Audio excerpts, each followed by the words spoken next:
We're now on day 3 of the recovery. Chances are getting smaller and smaller.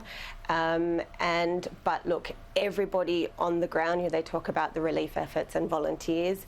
It is very evident from I've been speaking with my Caritas colleagues on the ground, and everyone, women, children, the elderly, everyone is pitching in at the moment just to help in these emergency efforts, just to try to find loved ones, help their neighbours, anything that they can do to survive through yet another day. And they do know that the road ahead is going to be very long and very, very difficult.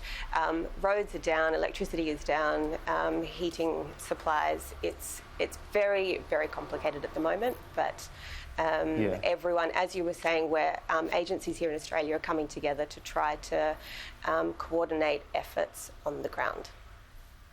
A lot of attention from the world right now is on this situation, so thankfully there'll be a lot of short-term assistance. I'm not pretending it'll be easy. You spoke about the nightmare of logistics there. It's very cold at the moment, but often the really hard path is a longer-term one, and the rebuild here. So what hope is there that the rebuild will be better this time? Because we've seen this play out before, and earthquakes are just, the buildings there are not built to cope with the earthquakes. How do we do it differently this time? It's a very good question. I was on the ground for quite a while after the extreme earthquake in Haiti. I was at my second trip there 2 years after the event. People were still living on top of mounds of rubble. People were, it's so difficult to even just remove the rubble before you can rebuild. So in the weeks and the months ahead, it's the people will be trying to recover personal items, but as you were saying, that the longer term, it's going to take years and years for people to be able to rebuild their livelihoods.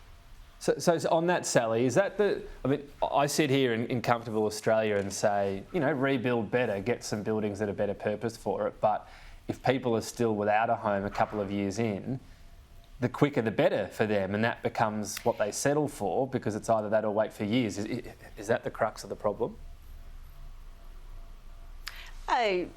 There's a multitude, multi-layered effects. I mean, you'll get some people now, the immediate response, they'll be going to tents, which then is safe during an earthquake.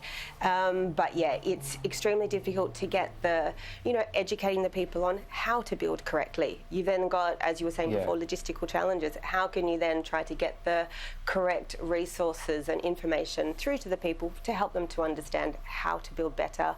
It's also expensive to build in that manner. So it is very, very tricky.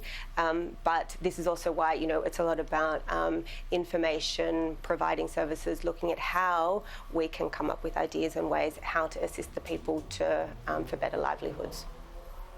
Whether it's technology, an international fund, whatever it might be, I'm sure there'll be calls for that to take shape. We'll see.